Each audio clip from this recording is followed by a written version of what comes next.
Fungsi-fungsi humas menurut jurnalis Janait memiliki dua fungsi. Yang pertama, fungsi konstruktif, yaitu humas mendorong untuk membuat aktivitas ataupun kegiatan yang terencana, yang berkesinambungan atau cenderung bersifat proaktif.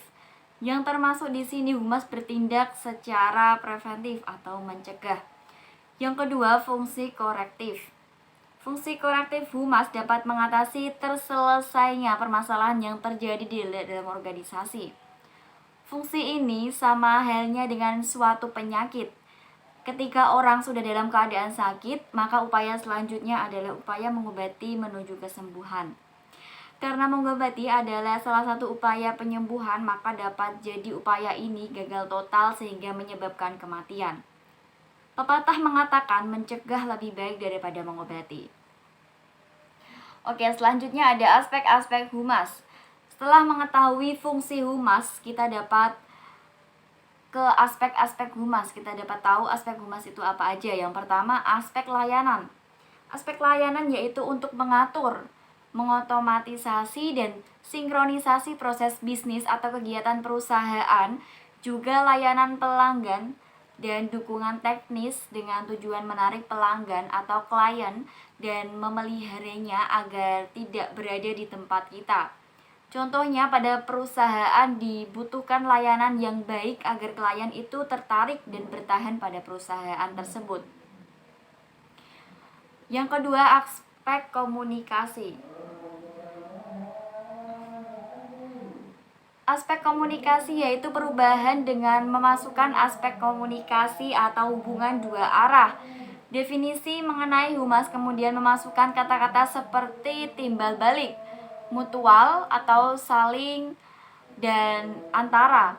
Dengan demikian, pengertian humas sudah mengandung pengertian aksi timbal balik. Contohnya, sebelum para karyawan perusahaan melakukan unjuk rasa kenaikan gaji, public relation harus melibatkan semua staf perusahaan yang bersangkutan untuk mencegah aksi umpan balik.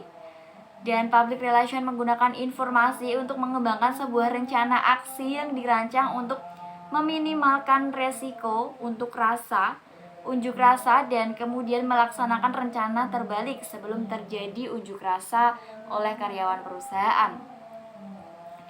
Yang ketiga ada aspek kesetiaan.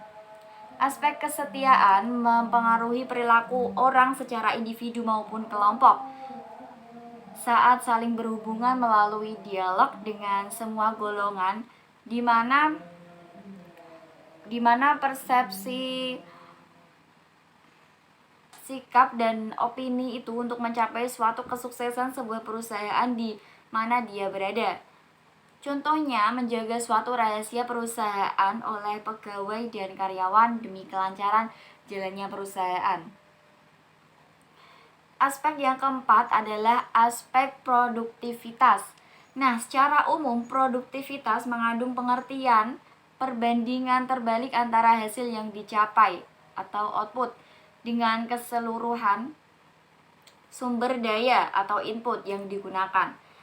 Nah, dapat dikatakan bahwa kinerja sebagai suatu hasil atau output dari suatu proses pelaksanaan tugas akan berpengaruh terhadap produktivitas atau kerja. Semakin baik kinerja seseorang pegawai, berarti tersebut juga semakin produktif atau produktivitasnya semakin meningkat. Nah, contohnya merancang iklan yang menarik dan inovatif sehingga menarik klien untuk bergabung sehingga dapat meningkatkan produktivitas di perusahaan. Aspek yang kelima ada aspek etika moral.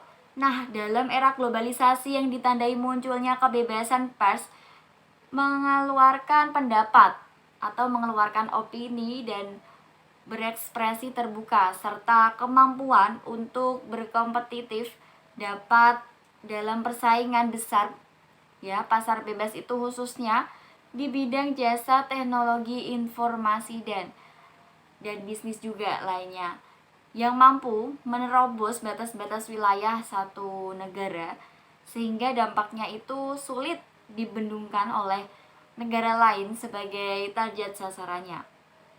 Contoh dari aspek etika moral ini adalah tidak menggunakan cara atau sistem yang menyinggung klien dalam proses berjalannya perusahaan.